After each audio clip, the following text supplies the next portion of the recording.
Hi there, I'm Fred Trost. Welcome to Big Buck Night 1990. In the next hour, you are going to see Michigan's biggest white-tailed deer racks from our 1990 deer season. You're going to hear 22 hunters tell stories about their monster bucks. We'll also learn what was under the skin of that five-legged buck that we saw last year. You'll see the deer head that was judged best in the World Taxidermy Competition in 1990, mounted by a Michigan taxidermist. And we have some incredible footage of two bucks battling almost to the death. So Big Buck Night 1990 will be one to remember. Now, we started our Big Buck Night in 1982 by counting up antler points. An antler point had to be a tine that supported a 1-inch metal ring to qualify. And we picked the bucks with the most points. Nowadays, a point has to be at least 1 inch long to count, and we also measure the maximum outside spread. That's the widest distance you can get on a rack for measuring from one side to the other. Now, some years we selected only the racks that had the largest total scores, points plus spread. But on this Big Buck Night, we are going to showcase racks of all antler sizes, starting with the smaller 6 points, going up to the biggest. Take a look at that. That's the buck we're working up to last. Now, all of the bucks you see tonight qualify for our Williams Gun Sight Hunting Awards. Williams Gun Sight Company is located in Davison, Michigan. They're a gun and shooting supply store, the sponsor of this year's awards. In order to get a Williams Hunting Award with a deer, you have to have a minimum of 10 antler points or a rack with an 18-inch or larger outside spread. All our Williams Gun Sight Hunting Award winners receive a patch, certificate, year's membership in the Outdoors Club, and are all invited to receive special recognition on stage at our Williams Hunting Awards banquet. That's on February 23rd. Now, let's get started with the racks that, they might not be 10 antler points, but they are whoppers. Scott Wright, why don't you come on in here and kick off Big Buck Night. Congratulations on this. You got a rack that years ago wouldn't have made the contest because it's only 6 points. That's right. But you got it in what county? Branch County. Okay, and this is a, 20 and a quarter inch spread. That's right. But it's almost perfectly symmetrical. Yeah, I was very, very proud of it. When I first fired at the deer, I thought it was a lot bigger rack than it actually was. Were you kind of disappointed it was only a 6 point? No, but I kept on counting over and over. I bet. Well, congratulations on that. Thank you very Scott, much. We're gonna go to a 6 point now, but just a wee bit bigger. Well, it's bigger by, I think, 1 3/8, right, Chip? I think so. Chip Shankleton from Chelsea. Chelsea, Michigan. And this is, it's mounted already, so it must have been taken during bow season? Yeah, November 3rd. I Wow. just picked him up yesterday. Look at this. This has about 9.5 inch tines. 9.5 inch tines, 21 7/8 spread. Now, how did you feel getting a 6 point? I mean, it's only a 6 point. Well, I felt damn good. Did you? Well, you certainly should. One of the biggest 6 points that we've had in the trophy book. Well, congratulations on that, Chip. Right. Thanks for bringing that down. Now to our 8-point bucks. Come on in here, James. James Ypez from Dowling got a buck. Look at the spread on this, 25 inches. But your story, James, is something else. You were in your tree stand and you got a shot at a buck. Yes. That was how big? One tine, just a bit longer than his ear. So, not terribly incredible. No. Okay. You missed, luckily? Yeah. But you weren't pleased at the time when you missed. No. No, you went down and you found or looked for your arrow, and then what? Tried finding my arrow, and I looked up and saw the other buck standing at the end of the sway hole, and went after him. You stalked him with your bow? Yes. Holy cow, what a story. But look at the buck you got, an 8 point with a 25 inch spread. Congratulations, James. You think a 25 inch spread on an 8 point was big? Come on here, Jim. Jim Bonnett from Saline. Holy moly, look at the size of this one. You have a 28 inch spread on this 8 point. Yep. You must have been pretty excited when you saw it in the woods. Well, he come out of a fence line, and he walked into our clover field, and I thought he was a spike, because that's all I seen. Oh, what, did he have his head down or something? Yep, Or? yeah. So you saw this one, and you said a spike buck. Yep, I said he was big, I gotta take him. It's been 3 years since I've had one. So when you shot, you thought you had a spike? Well, after I took the first shot, he jumped up in the air, and then I seen his horns. Oh. But You must have been thrilled silly to see this. it didn't really dawn on me till after I was going back to the car. Wow. Well, this is as big an 8-point as we have, and that we've had registered in here. Yeah. Thanks for bringing that down, Jim. What a story. A 28-inch spread for an 8-point. And now from Hillsdale County, we have a 9-point buck. Come on in here, Rick. Okay. Of course, it's not tremendously symmetrical. It looks like this deer maybe had an accident early in its career here this summer. Looks like he broke the 2 tines off on the end. And boy, that's a strange one. That's a heavy rack, too. 4.5 pounds. 4.5. There's a new statistic we'll have to work into this. Well, Rick, what's this story about you hunting sitting on a rock pile? Well, I was sitting on the edge of a rock pile, about halfway up it, and this deer came through from behind me.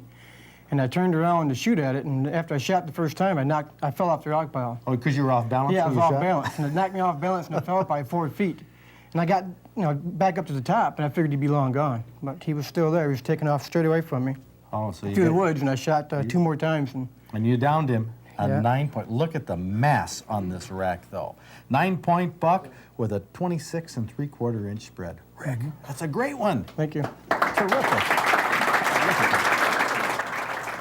Now let's take a look at our only 10-point. We're going to have a big 10-point night, you know, Kev, coming up in March.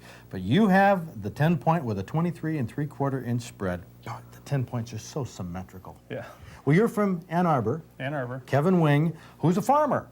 And this is one of your farm bucks, huh? Yeah, yep. He's been eating all year long. I thought it was only fair that we got him. Yeah, I imagine. A lot of crop damage you have in your farm? Yeah, a lot. Well, this buck, you told me, is your first buck with a bow? First buck with a bow. First one I've shot at with a bow. Must have been a thrill. I didn't look that big in the field. Not until I started walking back to the car did it got to me then. Get really pumped. Well, that's a great rack. A 10-point, our only 10-point of the evening. Beautiful rack. Congratulations, Kevin. Now, moving to our 11-point bucks, Ralph Finley has one. Come on in here, Ralph, that has 7 points on one side. We'll count it. That one's an inch. 1, 2, 3, 4, 5, 6, 7, and only 4 points on that side. That one isn't quite an inch, huh, Ralph? No, didn't make it. Now, what county was this? Macomb County. Macomb County, and you were hunting with a gun. Right. My buddy and I, Bill Nelson, we were walking out of the woods after the morning hunt, walking next to a wood line, and he kicked up with a doe, and I shot him 86 yards. 86-yard shot with a slug. Boy, this is a heavy rack. Have you weighed this one? No, I haven't. You have to get it on the scales. Well, there it is, 4x7, 11-point buck. Congratulations, Ralph. Thank you. It's a dandy. Well, Ralph's 11-point had an almost 25-inch spread. Come on in here, Harry. Harry McCall has an 11-point with a 27-inch spread. Now, you know, at first glance, Harry, it looks like a 1, 2, 3, 4, 5, 6, 7, 8, 9, 10. Yes, it does. That 11th point is that drop tine down here. That's a strange one. Yes, it is. It doesn't have the velvet off. No, it still has some of that velvet up there. That's going to make a great mount. But, you know, in measuring the spread on this, of course, it's a little tricky. Because if you go across like that, you get maybe a 22-inch spread. Yes. So this is how we do it. Measure from the tip of this tine to the tip of that drop tine, and you get your 27 inches. That's incredible. That's going to make a nice mount. Thank you. What county did this come from? Washington County. Had you seen this one before? No, I hadn't. Well, you're going to be looking at it for a long time on your wall, I bet. I hope. Congratulations, Harry. Thank you. 11-point rack. Now our 12-point buck, back to a symmetrical rack. Come on in here, John Coney from Albion. This is an amazing rack. It has an even 2-foot spread. And, well, these points match right up, basically. Scored, these were deducted because they were non-typical points. Not with our system, not with our Williams system there. Now, we don't deduct anything. But it has 12 points on it that were 1 inch or larger. What's the story behind this? Well, my sons and I had been hunting, and we were overcrowded where we normally hunt. So we went to a new location, and the night before, or the day before, both of my sons, my oldest son heard it, and my youngest son saw it. And my oldest son the next day was ill and didn't go out, so I went in his stand, and you got it. And I got him. What a story. This could have been his, maybe. Well, that's great. John, congratulations. A beautiful 12-point. Beautiful. And closing out our 12-point category, Paul Stoddard from Williamston, come on in here. You have a 12-point that, well, it's not really symmetrical. What, 5 points on one side, 7 on the other. We'll give you a point for that. But, boy, this brow tine is strange. It is unusual, really. Now, this is a UP buck or? No, this is Ingham County buck. Ingham County, holy cow. All of these so far have been southern Michigan bucks. What do you got there in your hand? That's a UP buck. A little deer here that I got up at Lake Gilgibic. Well, just about a month before I got this one down here with a shotgun. I'll be darned. A 3-point. Well, Right. I'm sure there are much bigger bucks than that in the UP. Occasionally, yes. Hopefully we'll have some coming up. Well, this buck is a great one. I mean, a massive rack that came off of your farm. Right. Any particular story to go with it? Well, I watched the deer scrape his antlers, and then it finally got light enough, and he came out across, and I was able to shoot him. Yeah, what a great buck.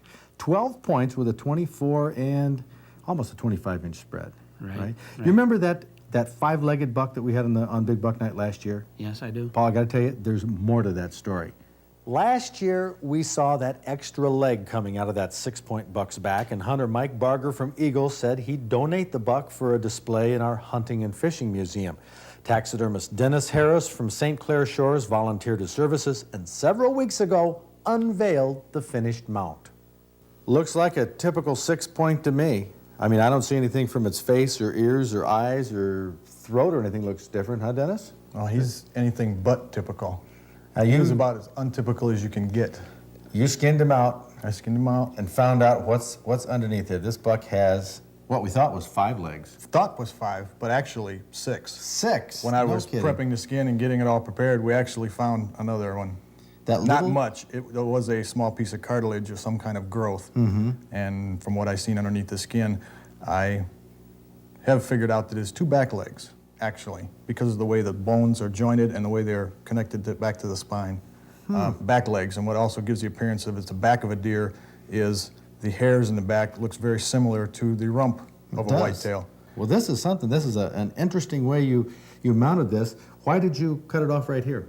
Oh, that was the end of the action? Yeah, that was the end of the action. We didn't need to go any farther, and it hangs on the wall, and everybody's seen life-size deer mounts, but they don't see a lot of halves. And that's all we needed was to, to let everybody see this area in here. He's a nice 6-point, but that is not of interest. This is the most interesting thing about this buck, and that's why I call him a non-typical, even though it's okay. But there was nothing else that you found about the deer? Absolutely nothing. It didn't have the plumbing of a female or anything weird? No, nothing weird at all. Huh. He weighed about 125 pounds, and he was perfectly normal other than that.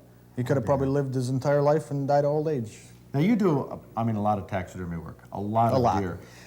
If somebody wanted a mount like this, a half mount, as opposed to a full mount or a head mount, is this split the difference in the cost or what? Just about half the price of a full mount, and it's about twice as much as a shoulder mount. Because you have to go all the way down. Yeah, we go the whole 9 yards with it. We dress them up with a beautiful base to it, and this hangs on the wall, just as a shoulder mount would. You get a bit more interpretation of how big the deer is, because his legs are in front of him. Look at this touch here.